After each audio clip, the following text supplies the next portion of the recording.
Welcome back to commerce in simple way. तो आज हम नया टॉपिक स्टार्ट करते हैं। उसी में चैप्टर वन जो चल रहा था उसका ही अलग टॉपिक है। यह है नेचर ऑफ मैनेजमेंट। तो हम इसमें देखेंगे कि मैनेजमेंट का क्या नेचर होता है। क्या मैनेजमेंट आर्ट है, क्या मैनेजमेंट एक प्रोफेशन है, या मैनेजमेंट साइंस है। चलो आगे बढ़ते हैं वीडियो में। तो हम पढ़ते हैं मीनिंग ऑफ आर्ट।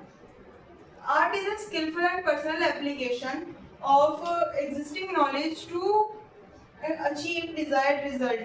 Art एक ऐसी चीज़ है जिसमें आप जो नॉलेज गेन करते हो वो लगा देते हो, और जो आपने स्किल सीख रखी है जो भी है उन दोनों का कॉम्बिनेशन हमारा एक आर्ट बन जाता है। और आर्ट एक आर्टिस्ट बनने के लिए आपको बहुत स्टडी करनी पड़ती है, बहुत ऑब्जर्वेशंस करनी पड़ती हैं, और आपको एक्सपीरियंस होना पड़ता है जब भी एक आर्टिस्ट बनता है। तो इसमें मीनिंग ऑफ आर्ट में भी, मैनेजमेंट में आर्ट भी यही है कि आप एक्सपीरियंस होने चाहिए और आपने ऑब्जर्व कर रखी है चीज़ें, अच्छे से स्टडी कर रखी है, आपकी नॉलेज अच्छी है, आपकी स्किल अच्छी है, तो वो उन सबका कॉम्बिनेशन आर्ट होता है।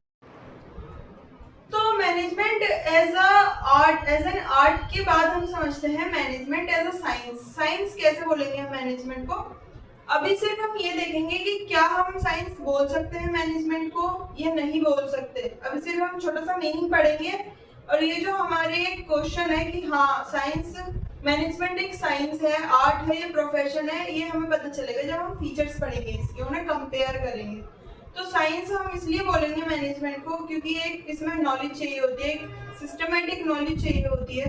और साइंस में जैसे रूल्स होते हैं तो मैनेजमेंट में भी कुछ रूल्स होते हैं, लेकिन हम उसमें मैनेजमेंट में चेंज कर सकते हैं। लेकिन साइंस में जो रूल है वो रूल है, उसे हम चेंज नहीं कर सकते, है ना। और जैसे साइंस में हम एक्सपेरिमेंटेशंस करते हैं, ऐसी मैनेजमेंट में भी हम एक्सपेरिमेंट करते हैं। और मैनेजमेंट एज अ प्रोफेशन देखते हैं, अभी फीचर्स में समझेंगे आप।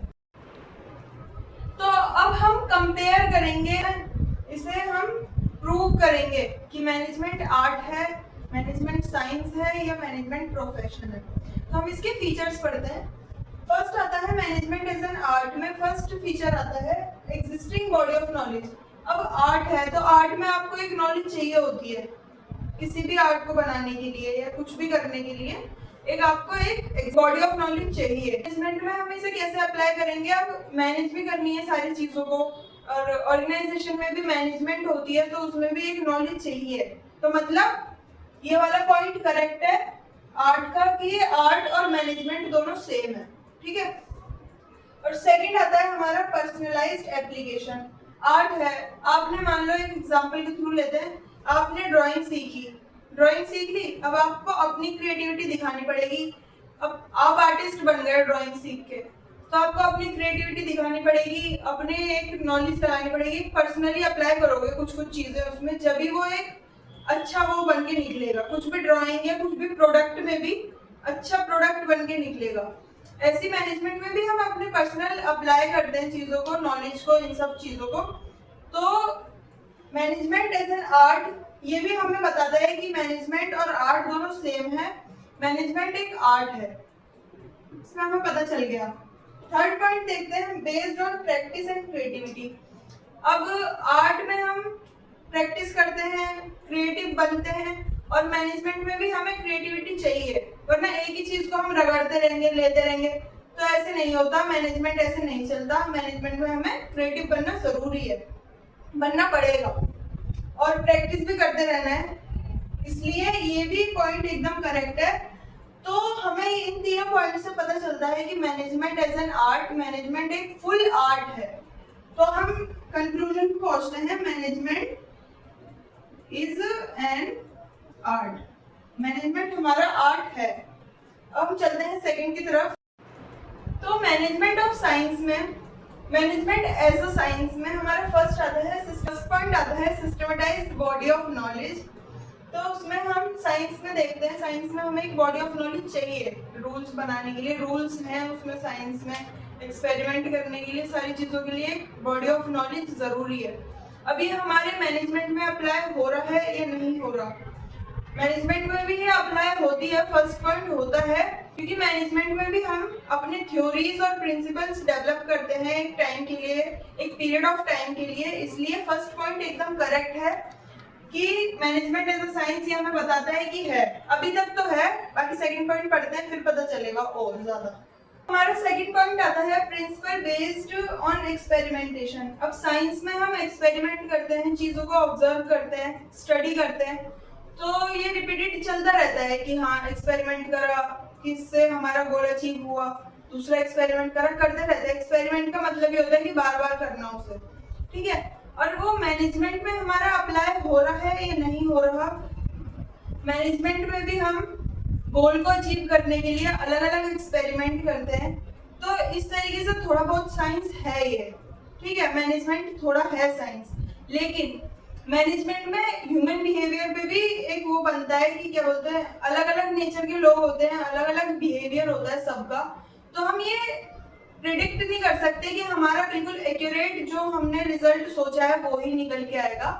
इसलिए मैनेजमेंट इन एग्जैक्ट साइंस है, थोड़ा साइंस है थोड़ा नहीं है, ठीक है। अब हम थर्ड पॉइंट की तरफ चलते हैं। हमारा थर्ड पॉइंट आता है यूनिवर्सल वैलिडिटी। अब साइंस में हम लेके चलेंगे तो साइंस में प्रिंसिपल्स जो होते हैं वो होते हैं, अप्लाई होते हैं सारी चीज़ों में, साइंस में होते हैं, लेकिन मैनेजमेंट के प्रिंसिपल्स और साइंस के प्रिंसिपल्स सेम नहीं हो सकते और नहीं होते, बुक में भी लिखा हुआ है कि नहीं होते। यूनिवर्सल वैलिडिटी में हम मैनेजमेंट में देखेंगे। अब मैनेजमेंट में ये थोड़ी है साइंस के प्रिंसिपल्स हमने देख लिए पढ़ लिए तो हर चीज में हम साइंस के प्रिंसिपल अप्लाई करे जा रहे हैं, ऐसे नहीं होता। घर में कुछ चीजें मैनेज करोगे तो उसमें साइंस के प्रिंसिपल थोड़ी लाओगे। इसलिए सिचुएशन के हिसाब से हम मैनेजमेंट में प्रिंसिपल्स को मॉडिफाई कर सकते हैं। तो हमें पता चलता है कि फर्स्ट में आर्ट में तो मैनेजमेंट एज एन आर्ट है, लेकिन साइंस में नॉलेज चाहिए थी। सेकंड पॉइंट पढ़ा हमने एक्सपेरिमेंटेशन। थर्ड पॉइंट के हिसाब से थोड़ा है साइंस थोड़ा नहीं है, और थर्ड के हिसाब से तो नहीं है, बिल्कुल रॉन्ग है ये सिर्फ साइंस में अप्लाई हो सकते हैं प्रिंसिपल्स, मैनेजमेंट में नहीं हो सकते, मैनेजमेंट के मॉडिफाई होते रहते हैं। इसलिए कंक्लूजन हमारा निकलता है मैनेजमेंट इज एन इनएग्जैक्ट साइंस, बिल्कुल एग्जैक्ट साइंस नहीं है। तो हम इसमें लिख देंगे मैनेजमेंट इज एन इनएग्जैक्ट साइंस। अब हम चलते हैं मैनेजमेंट एज अ प्रोफेशन की तरफ। तो थर्ड आता है हमारा मैनेजमेंट एज अ प्रोफेशन। तो मैनेजमेंट एज अ प्रोफेशन में फर्स्ट पॉइंट आता है well defined body of knowledge. अब प्रोफेशन में किसी प्रोफेशन में आप एंटर करोगे तो आपको एक well defined body of knowledge चाहिए, नॉलेज होनी जरूरी है। और मैनेजमेंट में भी ये अप्लाई होता है क्योंकि मैनेज करने के लिए चीज़ों को भी हमें नॉलेज गेन करनी पड़ती है। हम डिफरेंट इंस्टीट्यूशंस में जाते हैं या कॉलेजेस में जाते हैं तो एक नॉलेज गेन करने ही तो जा रहे हैं। इसलिए मैनेजमेंट में और प्रोफेशन में, हम तीनों में देखो, आर्ट में भी हमें नॉलेज चाहिए, साइंस में भी नॉलेज जरूरी है, और प्रोफेशनल भी जरूरी है, और मैनेजमेंट में भी जरूरी है। इसलिए फर्स्ट पॉइंट तो बताता है कि हाँ मैनेजमेंट एज अ प्रोफेशन। अब सेकंड पॉइंट पढ़ते हैं कि आगे है प्रोफेशन या नहीं है। सेकंड में आता है रिस्ट्रिक्टेड एंट्री। अब किसी प्रोफेशन में आप एंटर कर रहे हो, आपने नॉलेज ले ली, सब कर दिया, लेकिन आपको फिर उसके लिए एग्जाम देना जरूरी है प्रोफेशनल में, है ना। किसी भी चीज को एग्जाम दोगे जब भी आप एंटर कर पाओगे, लेकिन मैनेजमेंट में ऐसा जरूरी नहीं है। और मैनेज करने के लिए चीजों को आपको कोई डिग्री की जरूरत नहीं है, कोई इतनी एग्जाम देने की जरूरत नहीं है, आप कहीं पे भी कुछ भी मैनेज करोगे। मान लो किसी की शादी हुई, आप वहाँ कुछ चीजें मैनेज करने जा रहे हो तो आप अपनी डिग्री थोड़ी लेके जाओगे, अपना सर्टिफिकेट थोड़ी लेके जाओगे, एग्जाम थोड़ी दोगे उससे पहले। इसलिए मैनेज करने के लिए एग्जाम देना नहीं पड़ता, और प्रोफेशनल में रिस्ट्रिक्टेड एंट्री होती है, इसमें एग्जाम देना पड़ता है, ये सब। अब थर्ड आता है हमारा प्रोफेशनल एसोसिएशन।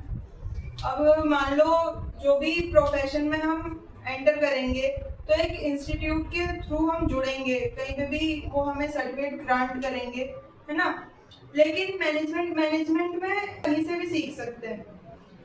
एक एग्जांपल लेते हैं, एक था इसमें ऑल इंडिया मैनेजमेंट इंस्टीट्यूशन, तो उसमें हम मैनेज करना सीखते हैं चीज़ों को, लेकिन ये ज़रूरी नहीं है कि हम उसके मेंबर बन जाएंगे, है ना। और फोर्थ पॉइंट आता है एथिकल कोड ऑफ कंडक्ट। तो इसमें एथिक्स प्रोफेशनल कोई है इंसान, है ना, आप प्रोफेशन में हो किसी, तो आपको एक एथिक रूल के अकॉर्डिंग चलना पड़ेगा। एथिक्स आपके होने जरूरी है, लेकिन मैनेजमेंट में इतना जरूरी नहीं है। नॉर्मली भी हो सकता है, सारी चीजें मैनेज हो सकती हैं। तो इसलिए प्रोफेशनल एसोसिएशन भी रॉन्ग है, एथिकल कोड ऑफ कंडक्ट भी रॉन्ग है। तो फिफ्थ पॉइंट आता है हमारा सर्विस मोटिव। अब प्रोफेशन में सर्विस मोटिव से हम समझेंगे, जैसे प्रोफेशनल कोई भी है इंसान, वो नॉलेज गेन कर रहा है अपने प्रोफेशनल बनने के लिए, तो वो अपने क्लाइंट के इंटरेस्ट के हिसाब से उसे सर्विस प्रोवाइड करेगा, ठीक है। लेकिन मैनेजमेंट में कुछ ऐसे नहीं होता कि एक ही इंसान करता रहेगा सारे काम, ऐसे नहीं है। ग्रुप होते हैं लोगों के ऑर्गेनाइजेशन में मैनेज करने के लिए, और उनका एक बेसिक पर्पस होता है कि वो अपने जो प्री डिटरमाइन उनके गोल्स हैं, उन्होंने जो गोल्स बनाए हैं पहले, उनको उनके लिए काम करना, उन्हें अचीव करना। वो गोल कुछ भी हो सकता है, उनका प्रॉफिट मैक्सिमाइज करने का गोल हो सकता है।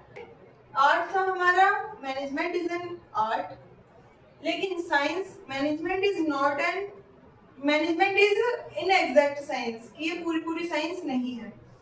थर्ड आता है मैनेजमेंट एज अ प्रोफेशन। तो इसमें हमारा ना तो ये आ रहा था, ना तो एंट्री, रिस्ट्रिक्टेड एंट्री कर रॉन्ग है मैनेजमेंट में, और ना ही ये है पॉइंट, ना ये है ना ये है। तो इसलिए management is not a full fledge profession. यहाँ पे मेरी जगह नहीं है, लेकिन आप अगर नोट कर रहे हो अपनी नोटबुक में, तो आप लिख लेना, management is not a full fledge profession. और ये वाले जो मैंने पॉइंट्स बताए हैं आपको, ये बहुत ज्यादा इम्पोर्टेंट है, क्योंकि इसमें से हमारे केस स्टडी बनती है और एमसीक्यू भी बहुत आते हैं, तो इसलिए आप अच्छे से इसे रिवाइज करना, पढ़ना।